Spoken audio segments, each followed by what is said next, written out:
Tom, what's the name of your speech here?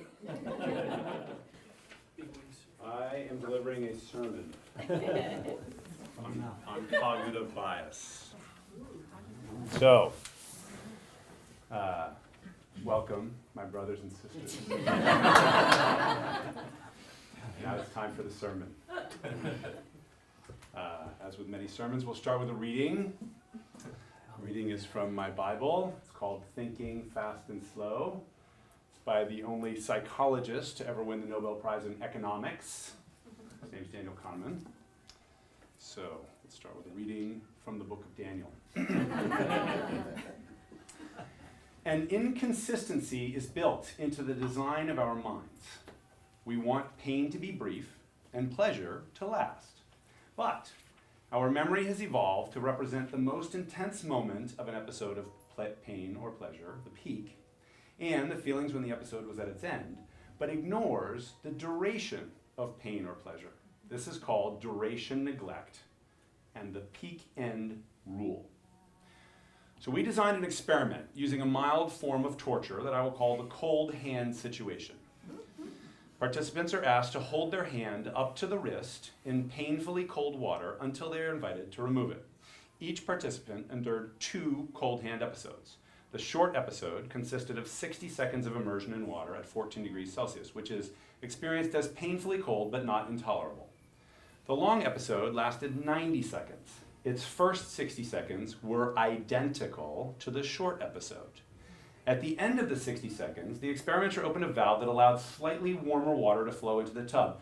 During the additional 30 seconds, the temperature of the water rose by roughly 1 degree, just enough for most subjects to detect a slight decrease in the intensity of pain. After the second trial, the participants were given a choice about the third trial. They were told that one of their experiences would be repeated exactly, and they were free to choose whether to repeat the experience they had with the left hand or with the right hand. Of course, half the participants had the short trial with the left hand, half with the right, half had the short trial first, half started with the long. This was a carefully controlled experiment. Now, think about that for a minute. Fully 80% of the participants who reported that their pain diminished during the final phase of the longer episode opted to repeat the longer episode,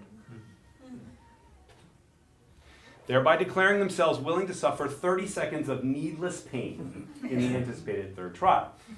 If we had asked them, would you prefer a 90-second immersion or only the first 60 seconds of it, clearly they would have selected the shorter option. But we didn't use those words, and the subject did what came naturally. They chose to repeat the episode of which they had the less aversive memory.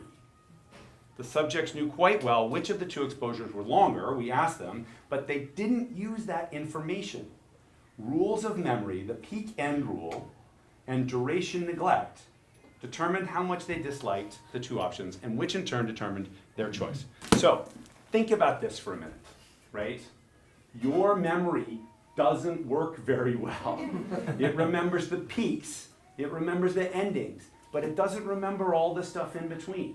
And this can result in really bad decision making, right? So think about people that you know, right, who have made choices. Like, they just had a great product launch, so they sign up for doing the whole next product, and they forget that, like, they work with jerks, and every day they've been complaining about their jobs, but because they had that success at the end, they're willing to do it again, right? Or people who wait in line for hours in order to get a glimpse of a celebrity, right? And they'll tell you how great it was, even though they spent 5 hours just, doing nothing and being bored. So you think about, how people think about their experiences and how that affects their decisions.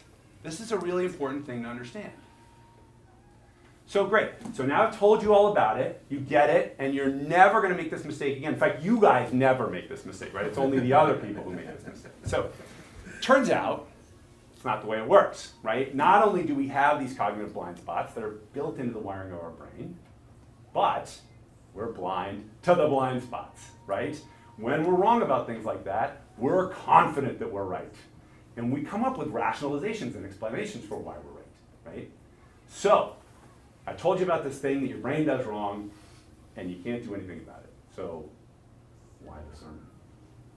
Well, it turns out that one of the fun things that people can do is point out when other people make mistakes. So, here's the thing. When you point out other people's mistakes, they get defensive and they start rationalizing, and it's really actually a very difficult thing to do. So what I am giving you is this.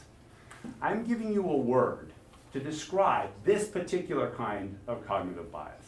It's called duration neglect, or the peak end rule, right?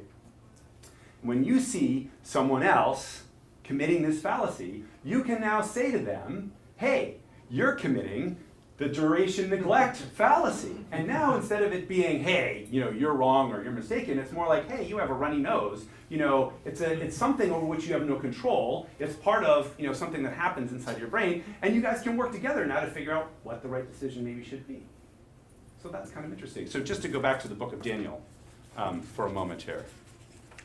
Daniel says, my hope is that by giving you the vocabulary to discuss these and the ability to recognize and name them, we can create a community in which we can help each other avoid or at least mitigate these challenges and limit the potential damage. So, your brain has these blind spots.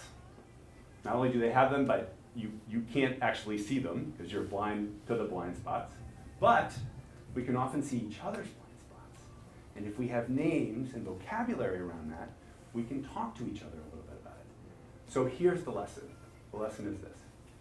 To err is human. To gently, humbly, and with a little bit of humor, help someone see their errors and avoid them, that's divine.